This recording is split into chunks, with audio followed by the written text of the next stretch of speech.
Okay, well, look, when you talk about these so-called grooming gangs in the United Kingdom, let's be clear, first of all, what you're talking about are British men abusing British girls in Britain. We're literally not talking about any sort of a phenomenon taking place in the Muslim world. So this very clearly has to do with your culture, not ours. It has to do with your society, not ours. It has to do with your values, not ours. You corrupt your own people, and you promote degeneracy and you promote predation among your own people, and that's a fact. This obviously has nothing to do with our culture. To say that it has anything to do with Muslim culture is it makes as much sense as saying that fish and chips is a part of Islamic culture because Muslims in the UK eat fish and chips. No. In fact, in most of our countries, the only people that you'll find doing these kinds of things are Western tourists. And of course, we all know that this is what you all used to do writ large in our lands when you were colonizing our lands. So this is a Western problem. And then the apparent cover-up that they're talking about, all because they said that they were afraid that if they pursued these cases, that they'd then be accused of racism or they'd be accused of Islamophobia or what have you. Again, this is a Western problem because you don't take justice seriously. In your countries, justice takes a backseat to politics, and your politics are completely crippled by a lack of any sort of moral clarity or any sort of integrity. And I mean, let's be honest, your society will always err on the side of sexual depravity. You and I both know that your politicians have no incentive whatsoever to shine a spotlight on sexual predation because most of them are perpetrators themselves. And your own history of extreme racism, which is inarguable, your culture of bigotry, collides now with your desire to look like you're not racist and like you're not bigots. So you're in a bit of a quandary in dealing with criminal cases involving non-whites. Since your whole criminal justice system, so-called, has always been little more than an ethnic cleansing program. So you're in a conflict because you are not in reality what you want people to believe you are. So you always fumble, when you're trying to do what people would do who actually are what you pretend to be. You see what I mean? Because it's not your nature. It's not natural to you. So because you're not genuinely fair, you're not genuinely objective, you're not genuinely unbiased and just, your impersonation of fairness, your impersonation of objectivity, your impersonation of justice is always conspicuously flawed. It's like a child who's trying to look like a grown-up and he's struggling to know how to tie a necktie. Or he's tying knots in his shoelaces because he just knows that shoelaces are supposed to be tied, but he never actually learned how to do it. This is you. That's the West. Especially when you're talking about matters of justice or human rights or what have you. When Britain talks about grooming gangs, it reminds me of that old story of a pirate who got arrested and he was brought before the king. And he said to the king, there's no difference really between you and me, except that I only have one ship, and so you get to call me a pirate, whereas you have a navy, so you're an empire. But actually, we operate the same, because Western so-called civilization is actually nothing but one big, gigantic grooming gang. The whole culture, the whole system. The systemic grooming and sexualization of young women in that culture is a fixture of the culture. It's a structural feature of Western culture. It's evolved over centuries. It's deeply intertwined in their whole economic and social system. Starting from their deeply misogynistic past until today, Western culture has very long normalized the hypersexualization of young women and treating them as less than human beings with inherent dignity. It treats them as objects for consumption. Studies show that by the age of 8, girls in the West are already internalizing societal messages about their appearance, about how their appearance is their primary source of value in that society.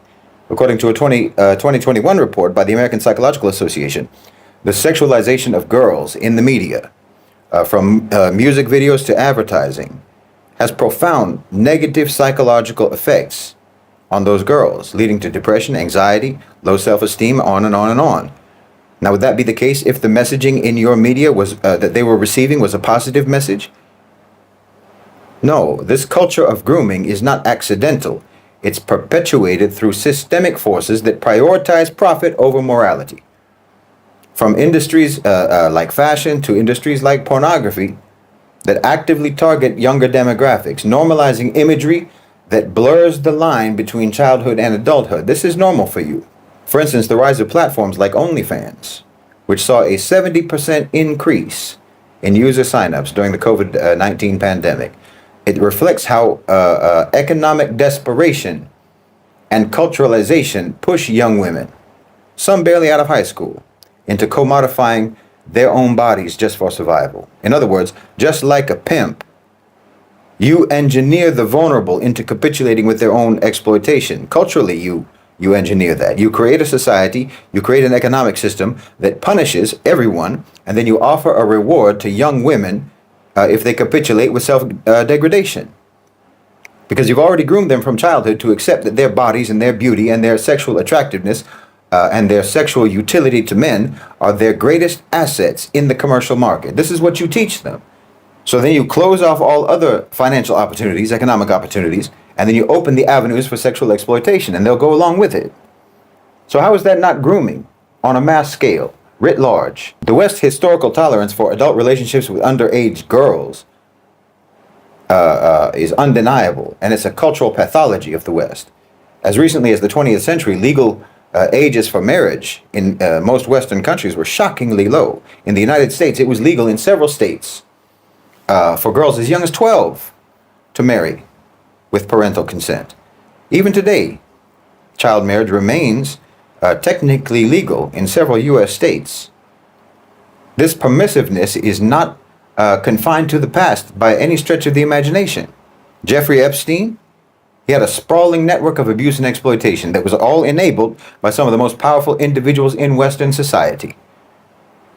Why, it's a chilling testament to how normalized and how institutionalized sexual predation is in your societies.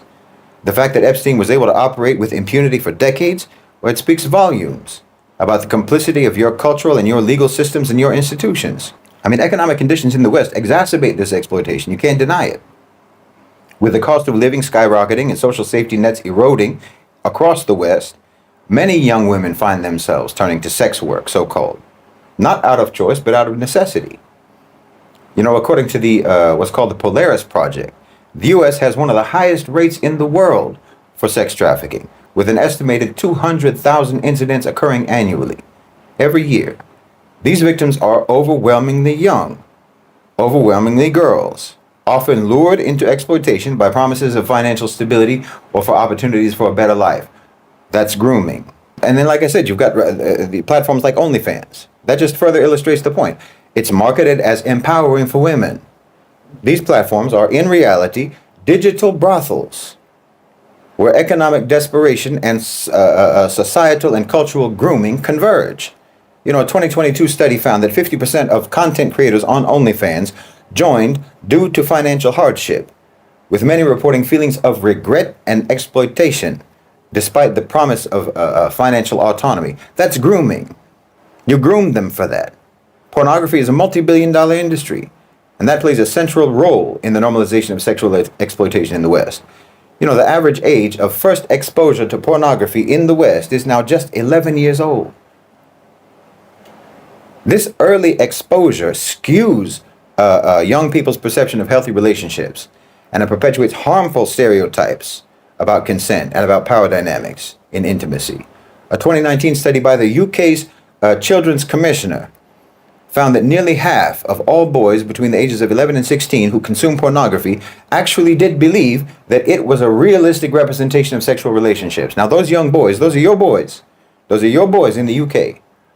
They're going to be approaching young girls with that mentality. Well, that's grooming. You're grooming the boys and you're grooming the boys to groom the girls. That's your whole culture. Pornography increasingly caters to themes that fetishize youth and power imbalances. You know, you've got categories like teens and stepdaughters. These dominate platforms like that. That just reinforces the grooming culture by normalizing the sexualization of minors. And incest. The impact of this consumption is profound on your young people. It influences their individual behavior and it influences societal norms. This is all reflective of the fundamentally amoral and immoral society of your culture, of your so-called civilization. Your whole society is a society of grooming and predation. That's your whole system. You know, prostitution, which you euphemize as sex work in the West, is another manifestation of this. Well, it's marketed by feminists and liberals as some form of empowerment, the reality is far more grim. According to a 2018 study by the International Labor Organization, over 70% of women who are in prostitution in Western countries report that they have histories of sexual abuse, of poverty, and of coercion. These are not empowered choices. These are survival strategies born out of a systemic failure. It's a system of grooming. Like I said, you've got human trafficking, and that fuels that industry. The Global Slavery Index estimates that 403,000 people are living in modern-day slavery in the United States alone. Many of them have been trafficked for sexual exploitation. The commodification of women's bodies is not just a cultural issue, it's a cornerstone of an exploitative economic system and of a culture that has never valued women as full human beings, but only as objects for men to use at will. Western media, obviously, popular entertainment, all of those industries play a pivotal role in sustaining this type of sick culture. Films, music, and advertising, the advertising industry, marketing, and so forth, they glamorize youth and sexual availability while ridiculing modesty and ridiculing chastity. Pop stars are routinely marketed as sex symbols from a very young age, setting a standard for young women to try to emulate. The 2020 Netflix controversy surrounding that film, Cuties, is a stark example of how the line between art and exploitation is deliberately blurred. I mean, I don't know if there's even one single young female celebrity who came through the Mickey Mouse Club who isn't mental today. I'm telling you, the Western culture of grooming and of exploitation is not just some sort of a social ill. This is a system of oppression that targets the most vulnerable among the population. It targets the most vulnerable. It's a system that conflates liberation with commodification. It disguises exploitation as empowerment. And it normalizes the sexualization of youth under the guise of so-called progressive values. Well, right now, you've got over 100,000 prostitutes in the UK, in your country, where you're so mad about grooming. Around half of those prostitutes are in London alone. Well, who do you think groomed them? Because according to studies, at least 80% of them got into prostitution through grooming and through coercion of some kind or another. The number of women who are going into prostitution in the UK has skyrocketed since the economic crisis and since inflation took off. Tell me that's not systemic grooming. Culturally and economically, you groom your people for this. I mean, the profound hypocrisy that runs through deep through the veins of Western society is stunning. It's a breathtaking level of dishonesty, this performative outrage over so-called grooming gangs, Pakistani grooming gangs, while the overwhelming majority of these types of crimes are committed by white Britons. That's a fact. 85% of grooming cases, grooming gang offenses, are carried out by white men. In fact, data from 2023 shows that 83% of child sexual abuse suspects were white, while only 2.7% were of Asian descent. Grooming is your culture, not ours. If anyone whose heritage is from the Muslim world, or from Asia, or what have you, if any of those types of people are involved in these very British, very Western activities, well, these are just the ones who have successfully assimilated to your culture, that's all. I mean, look at the numbers. In 2023, out of 1,884 child sexual abuse suspects, 1,623 were white. That's an overwhelming 85%. The data tells us that in the first 3 quarters of 2024, there were 144 white suspects compared to just 31 British Pakistani suspects in group-based child sexual exploitation cases. That's grooming gangs. 85% were white. So in reality, while you're clamoring on and on and on about a so-called cover-up of the British Pakistani grooming cases, in fact, you only want to talk about these cases as a way to cover up your own mass-scale criminality. You want to talk about them because you want to hide the fact that you do these things more than anyone. So you're using this talk of a cover-up precisely to cover up your own crimes, which is absolutely familiar to us. It's so familiar that it's predictable. That's how fundamentally unserious you are in your society about protecting women, how fundamentally unserious you are about protecting children. This is how deeply unserious you are about justice, and really how deeply committed you are as a culture, as a society, as a so-called civilization to never change, to never evolve, and to never civilize. Honestly, it's absolutely the case that whatever the West says, If you want to understand the world, then you have to take whatever they say and realize that the opposite is the reality. Truly. And every time they make an accusation, it's nothing but a confession. They speak in backward code, you know? It's not that they don't tell you what they're doing. It's just that instead of saying that they're doing it, they'll say that you're doing it. So that's how you can always know what they're doing, because they'll accuse you of doing the thing that they're doing. And anytime they say that things are a certain kind of way, well, you know that it's the opposite of whatever they said. Just read everything that they say backwards. Just read everything that they say backwards, and you will understand what's really being said. It's like those, remember when they used to get those, find those satanic messages that they would play backwards? When they would play a song backwards, they would find satanic messages in the lyrics. Well, that's every pronouncement that the West ever makes. Just play it backwards, and you'll hear the satanic message that they're really telling you. So when they say, for example, that they're outraged because Asian men are grooming and raping minors, what they're really saying is that white British men are grooming and raping minors, and that they're happy about it. Just like when they say that Muslims are terrorists, what they are really saying is that they are terrorizing Muslims. That's how it works. That's how you translate them. That's how you translate Western diatribes. Just run it backwards, which is completely consistent with their whole backwards culture. Your so-called civilization is a grooming civilization. It's an exploitative civilization, abusive, predatory, and sociopathic on the micro level and on the macro level. You ruin your own people, and you corrupt your own people, and you ruin and you corrupt any people who come to live with you. And you try to ruin and corrupt the people in the countries where you colonize. And it's a shame. You don't give your own people a chance. Wallahi, it's a shame. You don't give your own people a chance. You don't give your own people the tools. In fact, you actively deprive them of the tools to be decent, to be moral, to be principled, to be good. You actually indoctrinate your people, and you brainwash your people, and you groom your people into degeneracy and perversion and moral relativism. And you can't possibly hate a people more than that. You can't possibly hate people more than when you encourage them and you coerce them into destroying themselves, into destroying their own souls. Why, it's inhuman. And then you add insult to injury by gaslighting your whole society. I swear, it's like you're choking someone and calling it CPR. It's diabolical. And that's the only real reason why you're going on and on and on about this minuscule slice of your national criminality that's being committed by non-white British people. Because as long as you can fool Muslims into trying to so-called defend ourselves against your accusations, well, then you never have to defend yourselves and your indefensible behavior. But I'm telling you, this addiction to avoidance of accountability is not going to serve you well in the long term. It's not going to serve you well. Just as it doesn't work for individuals, it's not going to work for a nation. It doesn't work for nations, ultimately. I mean, maybe that's why you all talk about colonizing outer space, because you've completely ruined your reputation on this planet.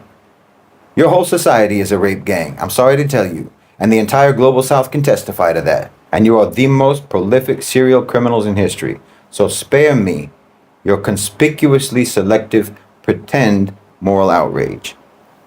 These crimes are not only not connected in any way whatsoever to Islam or to Muslims, they are very Western crimes. And the truth is that in Islam, we know very well how to deal with people who commit these kinds of crimes. So if you want to extradite your criminals over to us, to our lands for punishment, well, we'll take care of it. We know how to take care of it. Just make sure that you send all of them. Send the whole lot of them. Don't just send the ones that you get mad about. Send us your white criminals too, and we'll take care of it. But of course, if you send us your white criminals, well, then I think London would be a ghost town.